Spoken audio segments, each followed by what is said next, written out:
করতেছিল যে ব্যাংক থেকে তারা সরকারি যে নির্দিষ্ট রেট সেই রেটে তারা ডলার পাচ্ছিল না।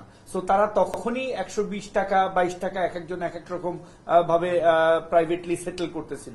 এখন সরকার সমন্বয় করার ফলে তারা সরকারি যে রেট সেই রেটেই সবগুলা আমদানিকারক আমদানি করতে পারবে। সো আমরা আমাদের আমদানিকৃত যে পণ্য বিশেষ করে ভোজ্য তেলের কোনো অ্যাডজাস্টমেন্ট আমরা এই বিষয়ে করব না, এবং আমরা আশা করি আমাদের যারা উৎপাদনকারী এবং আমদানিকারক আছে তারা এই অন্ততপক্ষে আগামী ঈদ পর্যন্ত নতুন করে আমরা কোনো প্রাইস বেঁধে দিব না, আমাদের পুরনো প্রাইসে ইনশাল্লাহ তারা সরবরাহ করতে পারবে।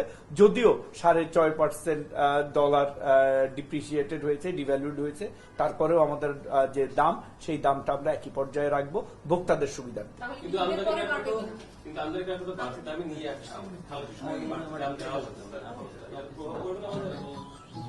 না না, আগে আমরা যে দামটা নির্ধারণ করে দিয়েছিলাম ওই দামের বাইরে মানে ঈদ পর্যন্ত নতুন কোন দাম আমরা দিব না, ওই পুরান দামেই তারা সরবরাহ করবে। এটা আমি একেবারে সবাইকে আশ্বস্ত করতে পারি। এটা একটা আন্তর্জাতিক পণ্য, কোথায় যুদ্ধ হবে, কোথায় অর্থনৈতিকভাবে কি হবে এটা তো স্পেকুলেট করা সম্ভব না। এই মুহূর্তে আমাদের নতুন করে মূল্য নির্ধারণ করার কোনো প্রয়োজনীয়তা আছে বলে আমি ব্যক্তিগতভাবে মনে করি না। যদি আন্তর্জাতিক বাজারে প্রাইস দাম বেড়ে যায় তখন আমরা তাদের আবেদনের প্রেক্ষিতে আমরা চিন্তা করব।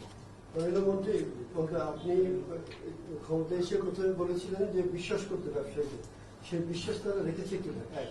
আর দুই নম্বর হচ্ছে যে সংকট নিয়ে প্রধানমন্ত্রীও কালকে বলেছেন, আপনি এখন বলছেন, কিন্তু তারপরও দাম বাড়ছে। বিশেষ কোনো ব্যবস্থা নেবেন কিনা, না গতানুগতিক সেই ব্যবস্থায় থাকবে? আর বাজারে তো আসলে প্রভাব পড়তেছে না। রমজানের ঈদে আমরা বলতেছি যে মনিটরিং ছিল, যথেষ্ট সরকারি তৎপরতা ছিল, কিন্তু সাধারণ মানুষের আসলে কষ্ট হয়ে গেছে। শেষ পর্যন্ত আমরা সেই দেখলাম বাজারে যে পণ্যের সরবরাহ আছে পর্যাপ্ত পরিমাণে, কিন্তু দামের দিক থেকে কোনো ধরনের স্বস্তি ছিল না। এখন আমরা ঈদের পরেও সেই জিনিসই দেখতেছি। না, এটা তো মানে স্বস্তিটা তো আপেক্ষিক ব্যাপার। আপনি কোথায় স্বস্তি পাচ্ছেন এটা তারা আমি বলতে পারবো না। আমার মন্ত্রণালয়ের পক্ষ থেকে আমি বলতে পারি যে আমাদের বাজারের পণ্য সরবরাহের যথেষ্ট পরিমাণে ছিল, এখনো পণ্যের সরবরাহ আছে। আমাদের ধানের উৎপাদন অত্যন্ত ভালো হয়েছে, আমাদের কোনো পণ্যের ঘাটতি নাই। এখন আমাদের পেঁয়াজের নিজস্ব যে উৎপাদিত পেঁয়াজই আমাদের বাজারে আছে। সো কোনো দিক থেকে আমাদের কোনো জিনিসের ঘাটতি ইনশাল্লাহ আগামী ঈদ পর্যন্ত থাকবে না।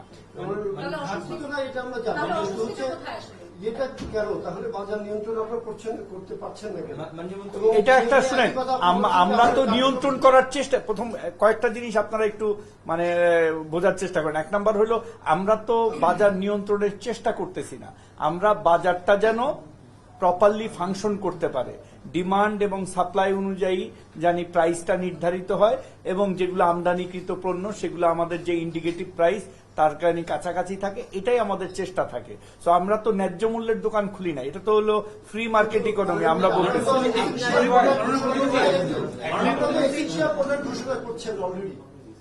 এবং সেই এসেনশিয়াল প্রোডাক্টের একটা তালিকা আপনারা ইতিমধ্যে ঘোষণা প্রকাশ করছেন, এবং এই এসেনশিয়াল প্রোডাক্ট এই জন্য করা হচ্ছে যেন বাজার নিয়ন্ত্রিত হয়। যেটা ঘোষণা করা হয়েছে তার কোনটা সমস্যা হয়েছে? মানে আপনি তো স্পেসিফিক বললেন, আমার ঘোষণাকৃত পণ্য হইলো দুইটা, একটা হইলো তেল, একটা চিনি। এই দুটা নিয়ে কি কি প্রশ্ন আছে বলেন, একবারে উত্তর দেই। এখন যদি আমাকে অন্য জিনিস নিয়ে প্রশ্ন করেন, প্রশ্ন তো আপনি যদি খামাখা মানে বিভিন্ন মানে লাইন মানে ওয়ার্ড বিটুইন লাইন খুঁজেন তাহলে তো হবে না। আপনাকে আমি তো স্পেসিফিক আমাকে বলবেন যে আমার তেল এবং চিনি যেটা আমি আমদানি করে আনি সেইখানে আপনার কোনো অবজারভেশন আছে কিনা। আলু পেঁয়াজ, আমি বলি আলু পেঁয়াজ এগুলা কৃষিজাত পণ্য, কৃষি বিপণন অধিদপ্তর আইন দ্বারা তারা এটার বাজার ব্যবস্থাপনা করবে এবং যৌক্তিক মূল্য নির্ধারণ করে মনিটরিং করবে। আমি বলছি যে এসেনশিয়াল পণ্যের তালিকায় এই দুটো আছে। আমি তো উত্তর দিলাম যে এটা কৃষিজাত পণ্য, কৃষি উৎপাদিত পণ্য, কৃষি বিপণন অধিদপ্তর কি পরিমাণ উৎপাদন হয়েছে, উৎপাদন খরচ কত, কততে বিক্রি হবে, এই জিনিসগুলা আইন দ্বারা কৃষি বিপণন যে অধিদপ্তর আছে তারা বলতে পারবে। তাদের কাছে প্রশ্ন করলে উত্তরটা পাবে। আমি একটু যোগ করতে চাই যে এটা যদি লাগামহীন হয়ে যায় সেটা আপনার দায়িত্বের মধ্যে পড়ে কিনা, কারণ এর আগে এই চেয়ারে বসি, এখানে বসি আমরা দাঁড়িয়ে প্রশ্ন করেছিলাম, মাননীয় মন্ত্রী তখন আমাদেরকে জবাব দিয়েছিলেন যে আমরা পেঁয়াজ স্বয়ংসম্পূর্ণ হতে চাই, পেঁয়াজের দামটা আমরা 40 থেকে 45 টাকার ভেতরে রাখতে চাই, সেটা 50-এর উপরে যেন না যায়, এবং আমরা সেই ধরনের পদক্ষেপ নিয়েছি। আপনারা অপেক্ষা করেন 1, 2, 3 বছর পরে আপনারা সেটার সুফল পাবেন। আমরা দেখছি বাজারে এখন পর্যাপ্ত পেঁয়াজ আছে, কিন্তু দাম এখন 70 থেকে 80 টাকা হয়ে গেছে, ক্ষেত্র বিশেষ কোথাও তার চেয়ে বেশিও নেওয়া হচ্ছে। 1, 2 নম্বর হচ্ছে আলুতে আমরা স্বয়ংসম্পূর্ণ আলু নিয়ে আমরা আগে আলু ফেলে দিতে হয়েছে, আলু রাখতে পারছে না, নানান সমস্যা, কিন্তু সেই আলুই আমরা এখন 55 থেকে 60 টাকা দামে কিনে খাচ্ছি সর্বনিম্ন। তাহলে আমাদের এই যে ভোক্তারা অনেক বেশি দামে খাচ্ছে, এটা বাজারে যে প্রভাব পড়ছে সেটা দেখবে কে? এটা আপনার কি দায়িত্বের মধ্যে পড়ে কিনা? আমরা 3টা মন্ত্রণালয় একসাথে বসে, যেহেতু বাণিজ্য মন্ত্রণালয়ের দায়িত্ব বাজারে নিত্য প্রয়োজনীয় জিনিস যেন সরবরাহ ঠিক থাকে এটা মনিটর করা, অবশ্যই সরকারের যে কোনো জিনিসের দায়িত্ব তো অবশ্যই বাণিজ্য মন্ত্রণালয়ের আছে, কিন্তু স্পেসিফিক ভাবে এই জিনিসটা বারবার একই কথা বলতেছি, আপনারা আমারে কি বলতে চাচ্ছেন আমি জানি না, যে আমি কৃষি বিপণন অধিদপ্তরের সাথে বসে এটার উৎপাদন খরচ এবং বাজার মূল্য কত হওয়া দরকার আপনারা যেহেতু জানতে চান না উনাদের কাছে, আমি উনাদের সাথে বসে জেনে আপনাদেরকে জানিয়ে দিব। সহজ হবে হলো ওদেরকে যদি জানান। আমাদের পণ্যগুলি ভাগ করা আছে, আমরা পিসিবির মাধ্যমে কিছু পণ্যের আমরা সরবরাহ করি, সেটা আমি বলতে পারবো। কিছু পণ্য আমরা আমদানি করে ট্যারিফ নির্ধারণ করে মূল্য নির্ধারণ করে দেই, যেমন তেল, চিনি, এটা আমি বলতে পারবো।